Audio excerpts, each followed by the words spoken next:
Chicken biryani అయితే చేయమన్నా. So process చూద్దాం రండి. సో ఫస్ట్ అయితే చికెన్ని తెచ్చుకొని మ్యాగ్నేట్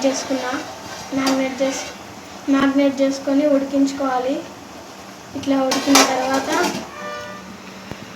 అన్నం అయితే వేసుకోవాలి, బాస్మతి రైస్.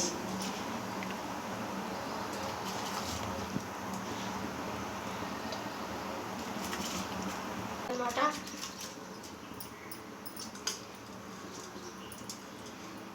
మా మమ్మీ అయితే మొత్తం బాస్మతి రైస్ అయితే వేసేసింది. సో ఉడికించుకున్న తర్వాత అలా అయితే తిప్పాలి స్పూన్ తోటి. బిర్యానీ నమ్మది ఉడికిందండి, బిర్యానీ రైస్. ఇప్పుడు చికెన్ మ్యాగ్నేట్ బాగా ఉడికించిందండి. బాయిలింగ్ అయిపోయింది, తీసేసుకుంటాను. ఇప్పుడైతే ఈ ఉడికిన బాస్మతి రైస్ని ఈ చికెన్లో అయితే వేసుకుంటాం.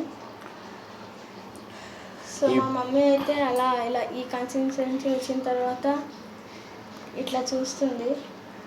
ఇప్పుడైతే వేసేసుకోవాలి ఈ బాస్మతి రైస్ని చికెన్ పైన.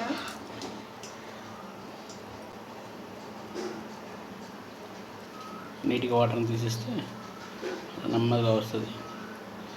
తర్వాత బాస్మతి రైస్ అనేది అయితే వేసేసుకోవాలన్నమాట.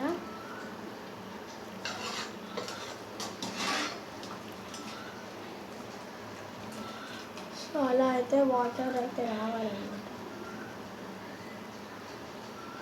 సో ఇట్లా అయితే వేసేసుకోవాలి, మొత్తం చికెన్ని కవర్ చేసుకోవాలి. దాని తర్వాత కొంచెం అయితే ఆయిల్ అయితే మొత్తం చిల్లుకోవాలన్నమాట, అంటే స్ప్రెడ్ అరౌండ్ ఇట్. ఆయిల్ నెయ్యి ఇదేంటిది కలరా? ఫుడ్ కలర్ అయితే యాడ్ చేస్తాం. Food colour actual food colour ఎక్కువ తక్కువ వేసుకోవాలి, కలర్ రావడం కోసం. బాస్మతి రైస్ని తీసుకొని అయితే వేసుకోవాలి. దీన్ని దమ్ బిర్యానీ అంటారా, మామూలు బిర్యానీ అంటారా? దమ్ బిర్యానీ అంటారంట. కొంచెం ఆయిల్ వేసుకోవాలి. మోస్టబుల్ చాలామంది నెయ్యి వేసుకుంటారు, బట్ టేస్ట్ ఉంటుందని. బట్ ఆయిల్ కూడా వేసుకోవచ్చు. ఇప్పుడు ఫుడ్ కలర్ వేసుకుంటే కొంచెం చూడడానికి నీట్గా అనిపిస్తుంది. దెన్ ఇదేంటది, వాటర్. తర్వాత ఇలా ఒక 10 మినిట్స్ వెళ్ళిపోద్దా. 10 మినిట్స్ ఇలా చేసుకున్న తర్వాత స్టవ్ మీద సిమ్లో పెట్టుకొని జస్ట్ బరువు పెట్టుకోవాలి.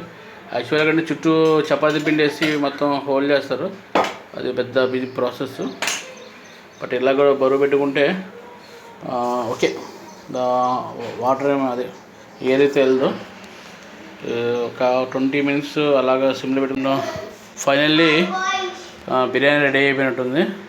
ఒకసారి చూడండి, ఒకసారి ఎలా వచ్చింది అనేది. కాలుతుంది, జాగ్రత్త. జనరల్గా ఏంటంటే ఇంకా క్రంషియస్ లుక్. ఫైనల్లీ అయిపోయిందా? Okay, finally biryani. Happy Sunday.